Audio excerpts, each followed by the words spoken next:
Човек без корени е като листо на вятъра. Грижете се за корените си, за да се грижат и те за вас.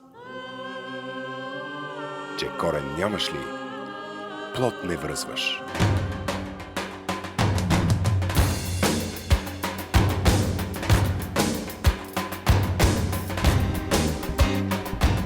Концерт-спектакъл по случай 10 годишнината на клуб за български хора и танци Тракия, Монреал. Да съхраним традициите!